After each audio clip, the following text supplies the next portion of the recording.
Ladies and gentlemen, please welcome CEO, Air France-KLM, Benjamin Smith, in discussion with Skift Senior Aviation Business Editor, Brian Summers.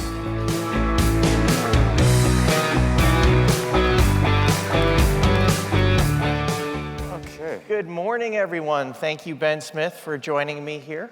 Just a reminder, we're going to take some questions on Slido at the end here, so get on that app and please ask some good ones. I have to warn all of you, I am a big fan of Ben Smith and have been for a while. And the main reason is because about 5 years ago, you and I met for the second time in Toronto at Air Canada headquarters. We had a nice interview. Usually when an interview ends, a PR person shoos me out, but not with you. You took me on a tour of the offices and we looked at model planes from Air Canada going back 50 years, and you showed me the different liveries or paint jobs and logos of Air Canada, and you geeked out about every one. So I want to introduce you to the audience by saying that you are the consummate aviation geek. You know everything about this industry historically. Your chief of staff told me that you sleep and you dream of airplanes, airline schedules. So just tell the audience that doesn't know you, like, where did this love of airlines and airplanes come from? Okay, well, thanks, Brian. That was an That was an interesting intro. Never been introduced as a geek before. Yeah, look, I love airplanes. I love commercial aviation ever since I can remember. So I don't know where it came from, but 4 or 5 years old. I have a mixed background. My father is Australian. My mother's from Hong Kong, so we did a lot of traveling when I was young. And during the 70s, still today, very exciting to fly. So I can remember 4 or 5 years old, the smell of jet fuel, the entire experience. If you're a type A personality, everything being so organized, it mesmerized me. So lucky that I was passionate very young and been in this business my whole life. Great. There are a lot of airline executives and executives from every company that are driven by money and are driven by power. But I want to talk about the money thing for a second, because before Air France-KLM, you were president and chief operating officer at Air Canada. You had built that company into something very special, and you walked away from a pretty massive equity package to go run a European company where my understanding is that you're not compensated as well. And I asked somebody about this, and he said, this is just about passion for Ben Smith, that you saw an opportunity here, a big historic airline, and you had to go. Is there some truth to that?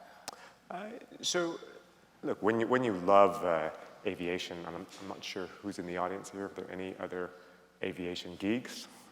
Oh, wow, okay. Okay, yes. Air France, KLM, these are iconic airlines. KLM is turning 100 years old next week. Air France last year turned 85. Air France has had a lot of difficulties over the last few years. KLM, our business is running quite well. Having the opportunity to play a part in a transformation and a resurrection of such a great brand, like for me, there was really no choice. What made it very easy to make the decision was, in 5-10 years, if I didn't take up this opportunity, I would definitely have a regret. So it was a straightforward decision. Okay. Now, I understand that before you took this job, one of your friends or colleagues asked you if you had worked out a lot. And the reason for this question, and we have a slide to show here related to this, Air France especially has had a lot of labor troubles over the years, and this is a 2015 picture of an Air France executive fleeing a mob of union representatives who were so angry, and I believe that this gentleman had to escape over a fence to get away from the mob. Were you worried about Air France labor troubles? And I know you were able to solve most of them. Like, what were you able to do to ensure that this did not become you? Well, this picture, which look, this was not a great time in Air France history. But look, Air France has about 45,000 employees, unbelievably passionate about the brand. Most airline employees at the major airlines that I've come across in my career are all passionate, but what I've come across at Air France, I've never seen before. I spent many, many years at Air Canada. All of my friends and colleagues and myself, very, very passionate about Air Canada. But at Air France, I don't know if it's in the genes or if it's in the country. There's a level of passion that it's great to see. And during this period here, during negotiations, the passion of the employees came out in a very negative way. This was in the middle of some very, very tough negotiations, and it pretty much exploded. I don't think anyone was expecting this type of result, but it was there were some jokes made to me by my Canadian friends. Exactly what you said. Are you going to work out in case this happens to you? But that was.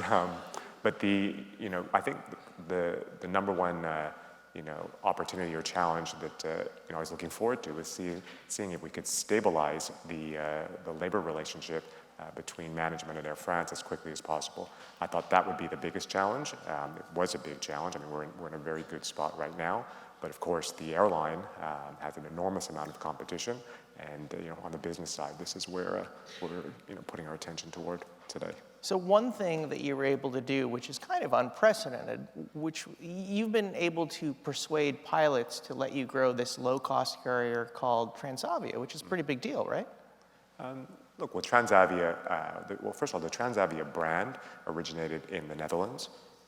So we have 3 brands in the group. We have KLM, we have Transavia, we have Air France. The French operation for Transavia is newer and has had limits on the number of aircraft that it can operate. It started at 14, then it grew to 40, and recently we've been able to negotiate with our pilots the full lifting of this cap. And I don't think it was such a difficult thing for our pilots to accept once they had trust in management. We put an enormous amount of effort into trying to earn trust from our staff through a respectful way of discussing and then doing it in a very transparent way. And our employees want Air France to win. They want the group to win. They see some of our shortcomings. They see as I just said, the enormous amount of competition. We have 120 airlines competing with us in Paris alone. And that not having this type of tool, which is necessary in Europe, here in the US it's not so necessary, it's not as necessary, but in Europe, the 2 largest airlines on continental Europe who fly short haul are Ryanair and EasyJet. And without having a proper tool to compete effectively, you're at a big disadvantage. So the pilots understood that. We ensured that the agreement was set up correctly, and happy to say that that passed unanimously. I mean, the level of positive votes on that ballot, was well over 80%. Okay. All right. So a lot of people think that running an airline is about maybe marketing or cabin product, and I know that these things are important, and I want to get there. But I made the joke earlier that you dream of airline schedules, and you told me in June that you got to Air France, you looked at the schedules, what airplanes were flying where at what time, and you just thought it was an absolute mess, right? What was going on there, and then how were you able to fix these schedules in a way to make this airline more efficient? So for me, schedules have always been, the major part of my interest in the industry, because everything is built off the schedule. You run your utilization. People have their schedules, so employees, pilots, cabin crew. Their lives are built around the schedule. Our customers, a lot of them decide where they're going to fly with us based on the schedule. So if you get to work in the scheduling department, or you understand scheduling, you're always balancing off all the different components of an airline. So when I arrived at Air France, the schedules were quite complicated. To North America, they were not so bad, but to Africa and other parts of the world, very, very complicated. And when you have embedded complication in such an important part of your operation, it makes it very challenging to run something as efficiently as you need to.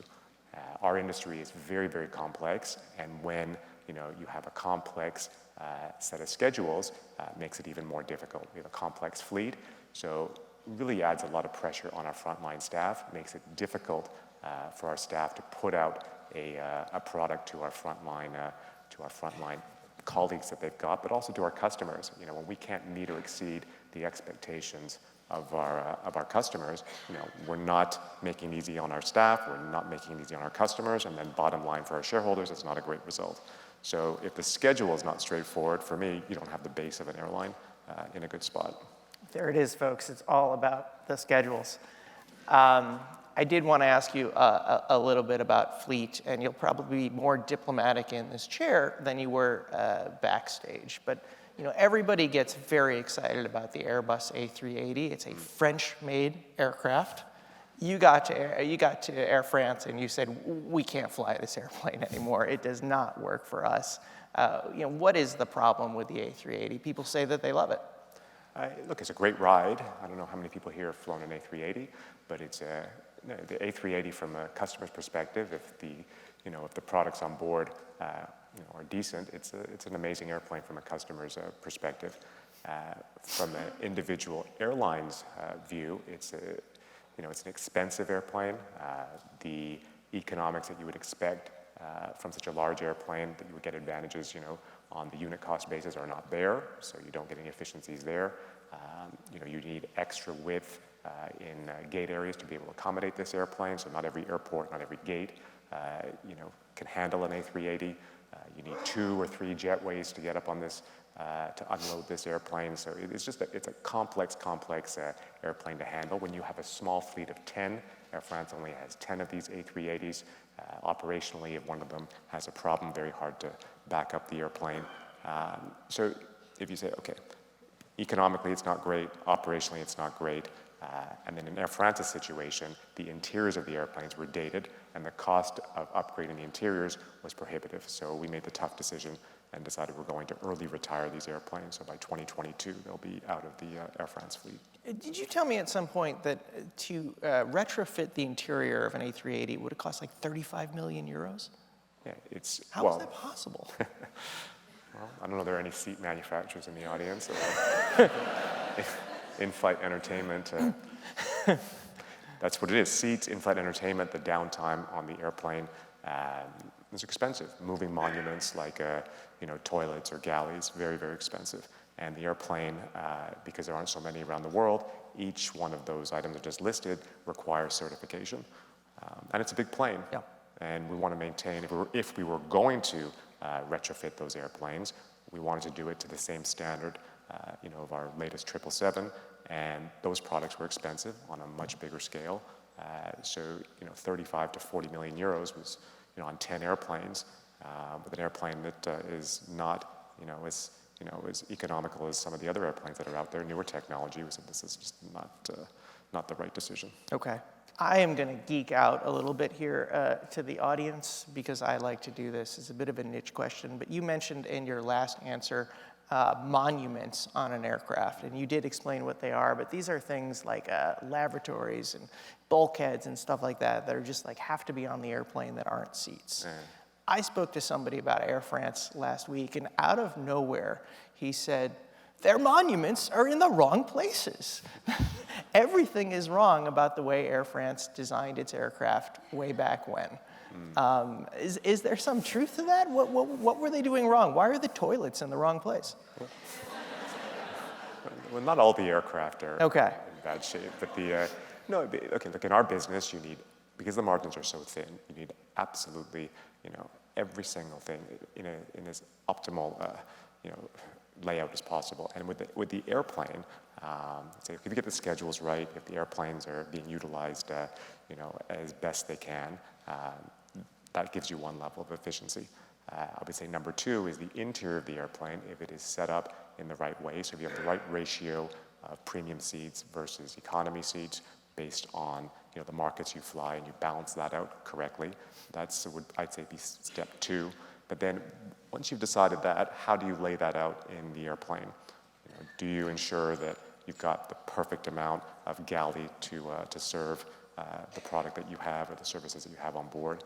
And if you don't optimize that, and the airplane's in your fleet for 25 years, or maybe that configuration is there for, for 10 years, each and every time you're flying that airplane, if it's not totally optimal, maybe 1, 2, 3, 4% off, that's costing you a big amount of potential profit. And when I got to Air France, there's lots of examples. They're not secret. You can look on many websites. They're public.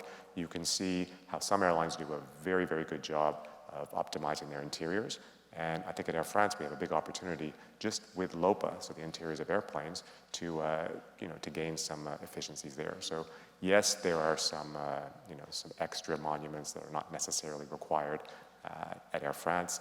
We have 7 different configurations on a fleet of 68 777s. That's a lot of complication. Some of them have monuments here, some have them there. Not easy, not cheap to change, but that is a focus. So is the key to maximizing, you want to maximize every square meter and basically make sure that the passengers don't even realize it? Square centimeter. Square centimeter, okay. Yeah, no, it's important. These airplanes are very expensive. If you can get an extra seat on the airplane and still, offer the same level of comfort, it's a lot of money, a lot of potential money. But it's how much revenue. Can you maximize the amount of revenue on the airplane? Do you understand your markets? If you take, for instance, let's say we have a 787, and it goes, one day from Paris to Seattle, and then the next day it might go Paris to Osaka. The markets are different, so you make it average. One you might need 30 business class seats, one you might need 40. The airplane goes other places. Take what the average is, and you make that decision. And then how do you lay that out? I'm not an architect, but I work with people who are experts in how to optimize the airplane, and it's really amazing if you get it right. Like if you look at the 787s, around the world, and you can see some that have, let's say, 30 business class seats, compared to another airline with 30 business class seats. You can see some airlines have 260 seats on the airplane, some have 300, and it's the same airplane, same products, just optimized the toilets and the galleys. And if the life of the airplane, as I said, 25 years, you look at all the leftover revenue that you weren't able to capture because you didn't take the time to optimize. And sometimes it's a meal tray. You say, okay, well, if we would have shrunk the meal tray by 5 or 10 centimeters, could have taken out a whole galley. I find this fascinating. I hope that they do as well. From the laugh, I'm not sure that they do, but I wanted to ask you a little bit about competition. All airlines face competition. You do all over the world. But next summer, assuming that none of these airlines goes out of business, there will be 10 airlines competing in the Paris, New York area route nonstop.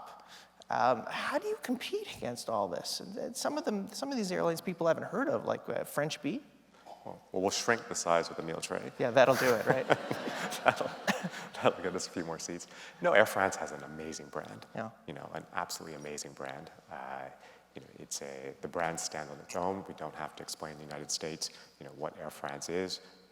The following that we have here in New York is fantastic, even though there are 10 airlines flying the route. And especially amongst premium customers. So a lot of these customers are out of the market. They don't look at other airlines. They're very, very happy with Air France.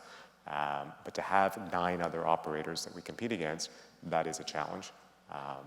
But it's, some of them we compete on price, some on product, some on time of day schedule. But when I look at the New York market for Air France, if we stick to what the brand is known for, if we ensure that the existing customers that we have, the expectations are met or exceeded, if we continue to try to raise the bar of what's on board, I think the brand holds. It's such a big market. If we have one extra flight on the market, that from an airline that is not well known, will not do very well point of sale United States, I don't think they'll survive.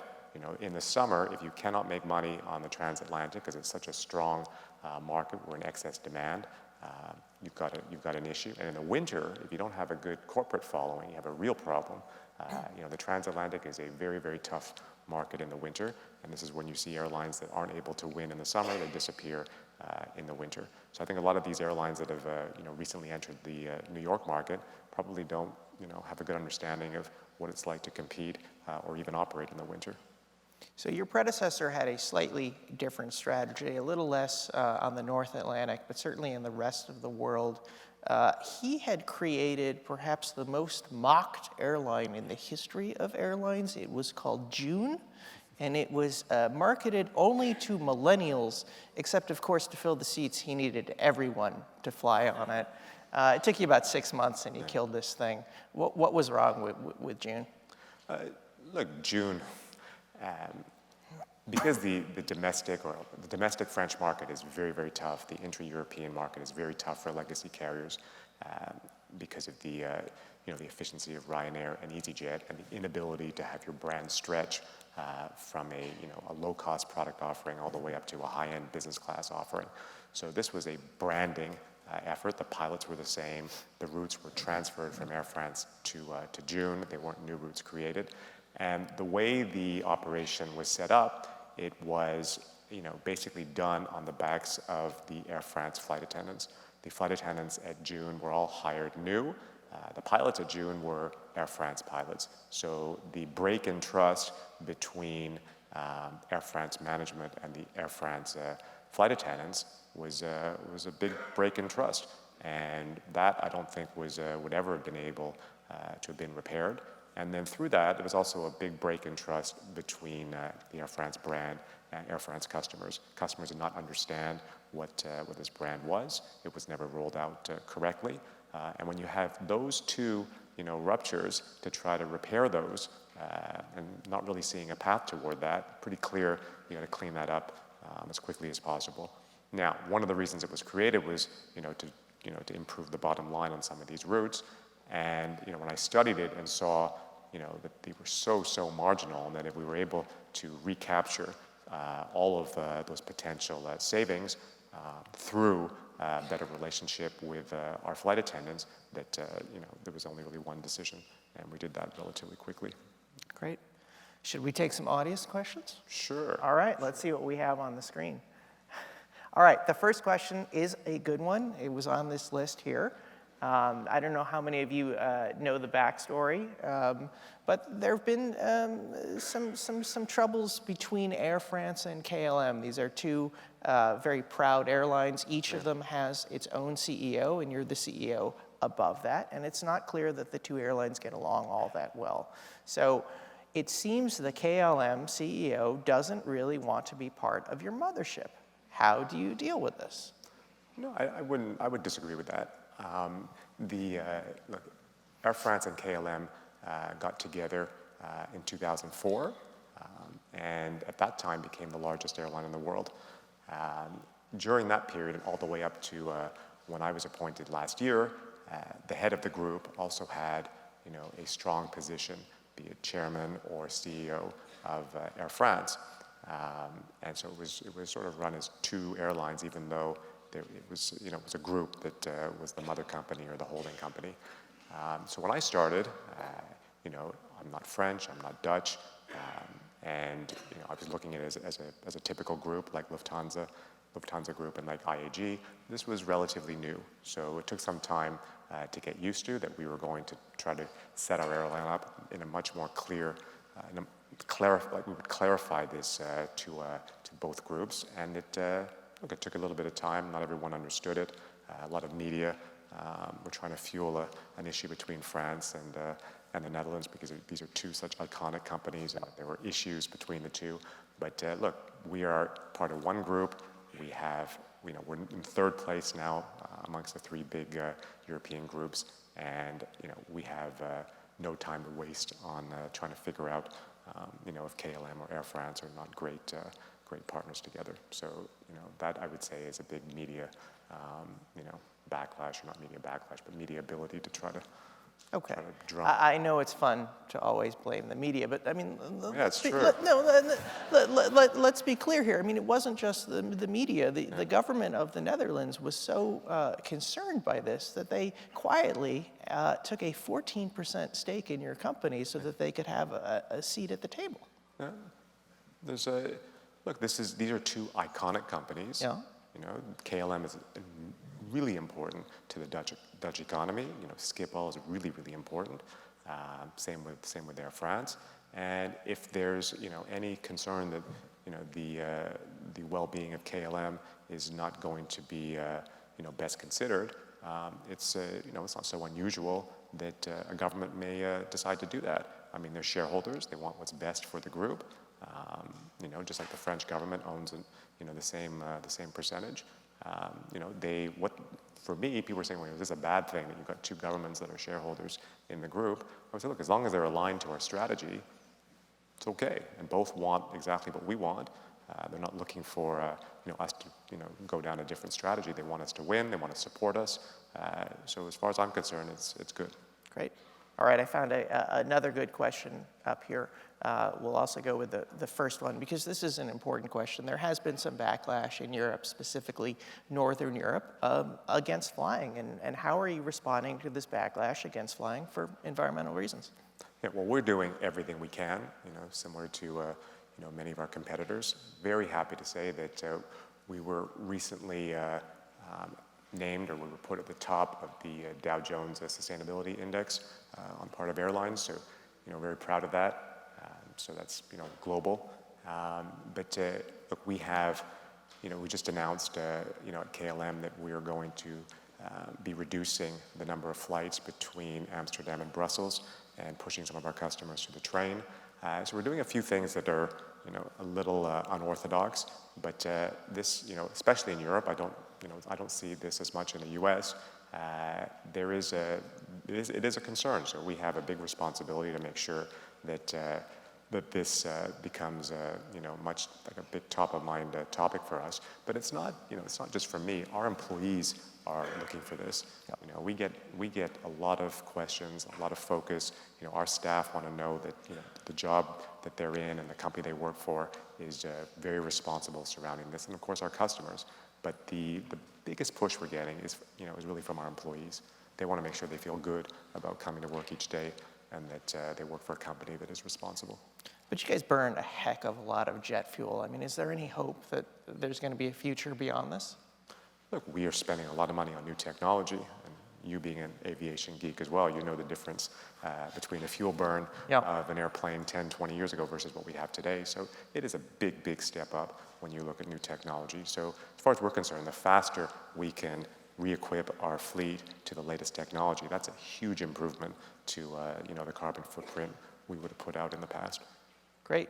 We're almost out of time, but I'm going to put you on the spot here because we like to have fun here at Skift. What's your favorite airplane?